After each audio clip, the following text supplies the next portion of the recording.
Hello, here's the news at this hour on Tstv. I am Mopola Badekale. Here are some major headlines. NNPC asks for 1 week for reversal of new price. Over 6,900 people test positive for HIV in 6 months in Oyo, says OYSACA. Trump signals he's prepared to leave the White House, and in the world of sports, Diego Maradona laid to rest as Argentina grieves. And now the news in details. Nigeria's former head of state, General Yakubu Gowon, has denied looting half of Central Bank of Nigeria (CBN), saying he is not guilty of the money laundering allegation against him by a member of the British Parliament. General Gowon, who was accused by UK lawmaker Tom Tugendhat on Monday during the hearing of a petition against the Nigerian government at a committee meeting of the Parliament. The UK lawmaker said General Gowon, who ruled Nigeria from 1966 to 1975, went away with half of the funds in the Central Bank of Nigeria (CBN). The former head of state responded, saying that he was disappointed over the allegation, as he said on a television interview, that it is certainly surprising, and I am disappointed that a British parliamentarian could make such a statement without checking the facts of what he was saying. In the interview, he said that there was no time when he was held or questioned for money laundering. General Gowon, who said he heard about the allegation from social media, insisted that there was nothing to hide and the record was there for the lawmaker and the British authorities to check. The Nigerian National Petroleum Corporation (NNPC) on Thursday night requested that the organized labor should give it 1 week to consult on the reversal of the increase in petrol. This is as the National Administrative Council (NAC) of the Nigeria Labour Congress (NLC) will meet on Friday to have a holistic look at the ongoing negotiations with the government. The organized labor at the meeting with the government team led by the Secretary to the Government of the Federation (SGF) Boss Mustafa at the Holt Banquet Hall Presidential Villa demanded an immediate reversal of the last increase of fuel price. Recall that the organized labor had walked out of the meeting with government representatives last week over the same issue, even though the Minister of Labor and Employment, Senator Chris Ngige, has said that there was nothing like a walkout at the meeting but a normal recess.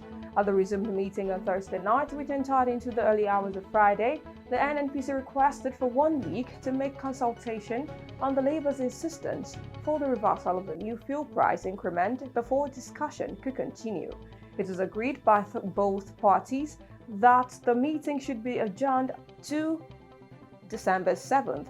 Speaking to newsmen, the Deputy President of the NLC, Comrade Joe Ajaero, said it was believed that on December 7th, when the parties will continue with the negotiation, the reversal must have been effected. 5 days after he was remanded at the Kuje Correctional Center, the Federal High Court in Abuja on Friday granted bail to Senator Ali Ndume. Ndume, who represented Borno South Senatorial District, was remanded in prison custody over his failure to produce the former chairman of the defunct Pension Reform Task Team, Abdurrashid Maina, who he stood shorty for.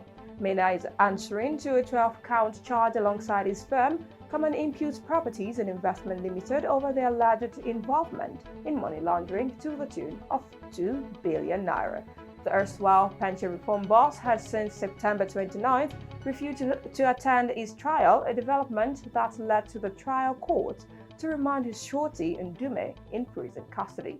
Meanwhile, in a ruling on Friday, trial Justice Okon Abang granted an application Ndume filed to be released on bail pending the determination of his appeal. Though Justice Abang described an appeal the embattled lawmaker filed before the Court of Appeal in Abuja to challenge his remand as incompetent, he said the trial court was minded to release him on bail considering that he has been of good behavior and conduct. The court, however, ordered him to produce one surety who must be a respectable person that is resident within the Federal Capital Territory, Abuja, and according to the court, the surety must be an owner of landed property in Abuja with evidence of ownership. The court also ordered Ndume to deposit his international passport to the chief registrar of the court pending the determination of his appeal. Also, the court also said Ndume must sign an undertaking that he would within 10 days compile and transmit the record of proceedings to the Court of Appeal. Governor Rotimi Akeredolu of Ondo State has said that the murder of the first-class traditional ruler in the state, Olufon of Ifo, by Israel Adewusi, was an indication that the country was in serious security crisis beyond the ordinary. Akeredolu, who led a top government delegation to the affected area on Thursday night, described the murder of the monarch as heinous. A statement by the Information and Orientation Commissioner Donald Ojogo said with a heavy heart, the Ondo State government hereby confirmed the unfortunate incident around Elegbeka or Ifon Road in Ondo State to be true. Truly, Ondo has lost a great one, a deep cut, too sad. Oyo State Agency for the Control of AIDS, OYSACA, says that between January and June, over 6,900 individuals tested positive for HIV in Oyo State, even as it procured 4 million naira worth of condoms for distribution in the community as part of measures to curtail the spread of HIV. According to the report, wife of Oyo State Governor and chairperson OYSACA, Engineer Tamanon Mini Makinde, who disclosed this at a press briefing on Thursday to kickstart the 2020 World AIDS celebration in Ibadan, said HIV prevalence rate in the state has remained at 0.9%, with more women affected than men. Engineer Makinde, speaking through OYSACA's Executive Secretary, Dr. Larry Abbas, declared that as of June 2020, the agency had counseled and tested over 765,000 people, out of which 0.9% were positive. She added that 690 women of the 230,000 pregnant women screened for HIV over the same period also tested positive for HIV, even as 21,452 individuals currently on treatment for HIV in the state. She, however, stated that it was crucial now to work harmoniously and show love, eliminate stigmatization and discrimination, individualize centered attention, and ground responses in human rights and gender-responsive approaches to end the simultaneously occurring pandemics of HIV and COVID-19. The Governing Council of the University of Ibadan will make a decision on the appointment of an acting Vice-Chancellor on Monday. Recall that last week there were reports that the institution may get an acting VC as the crisis rocking the process continued to fester. On Tuesday, the Education Minister, Adamu, ordered that the process for the appointment of the Vice-Chancellor should start afresh. While there were hurried moves on Wednesday to restart the process, it was unsuccessful as 4 council members staged a walkout and over 50% of Senate members boycotted it. Speaking with newsmen over the phone on Thursday, the council chairman, Mr. Waklek, denied allegation that he is conspiring to impose a certain aspirant. The news on Tstv will be back right after this.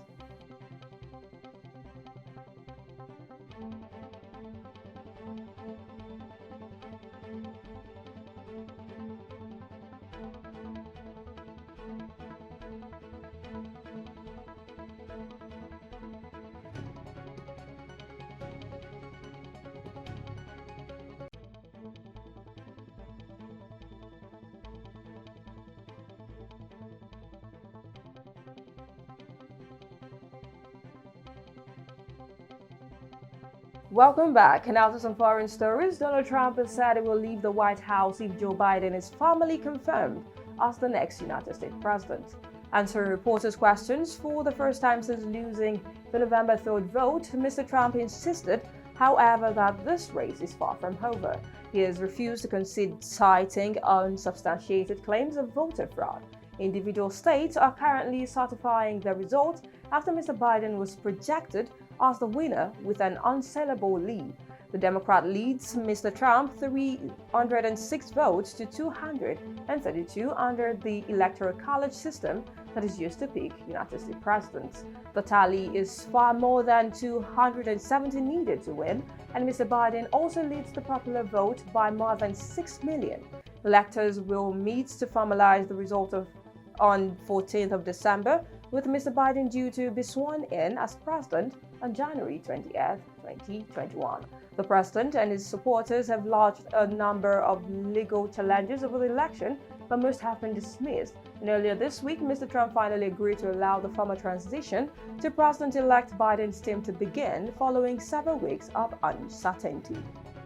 The Netherlands has returned to Nigeria a terracotta head thought to be at least 600 years after it was intercepted at Schiphol Airport in Amsterdam in 2019. The artifact from the ancient Ife city in southwestern Nigeria was smuggled to the Netherlands through Ghana using a forged document, according to a statement from Nigeria's Ministry of Culture. The Nigerian government won a case in Netherlands against a suspected smuggler and was allowed to regain possession of the artifact. The Netherlands ambassador to Nigeria attended the handover ceremony on Thursday as Nigeria Culture Minister Alhaji Lai Mohammed said the repatriation of the Ife head marked a milestone in Nigeria's effort at pursuing the return of the country's antiquities. And finally, moving on to the exciting world of sports, England has secured one of the top 10 European seats in the draw for World Cup 2022 qualifying after staying fourth in FIFA's World ranking. Gareth Southgate's side will be in pot 1 for the draw on 7th December, with Belgium top-seeded after they held on to first place in the men's ranking. Wales have moved up 2 spots to 18th and will be in pot 2. The Republic of Ireland 42nd, Northern Ireland 45th, and Scotland 48th will be in pot 3. Scotland dropped 3 places, with Northern Ireland falling 4 and Republic of Ireland going down 6 spots. The top 6 in rankings all remained the same, with world champions France in 2nd, Brazil 3rd, European champions Portugal 5th, and Spain 6th. Argentina moved up to 7th, with Uruguay falling to 8th, while Mexico and Italy moved back into the top 10 at the expense of Croatia and Colombia. Football legend Diego Maradona has been buried in a private ceremony after a day of emotional scenes in Argentine capital Buenos Aires.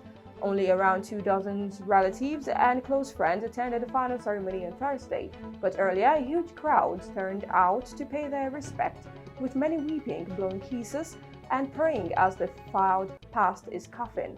Maradona died of a heart attack on Wednesday, aged 60. His death triggered mourning around the world, but nowhere was it felt more fiercely than in the country that saw him as a national hero.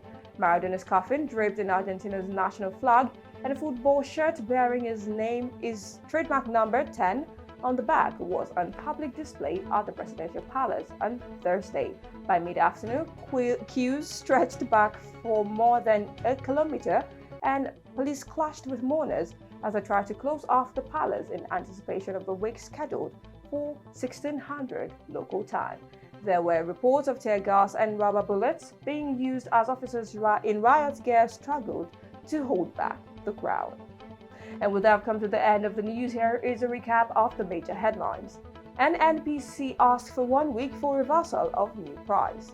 Over 6,900 people test positive for HIV in 6 months in Oyo State, says OYSACA. Trump signals is prepared to leave the White House. And in the water sport, you heard Diego Maradona laid to rest as Argentina grieves. Please do not forget to always adhere to COVID-19 safety measures. The news was compiled by Hope GGOKRM, Mobile App Kale. Good day and thank you for watching.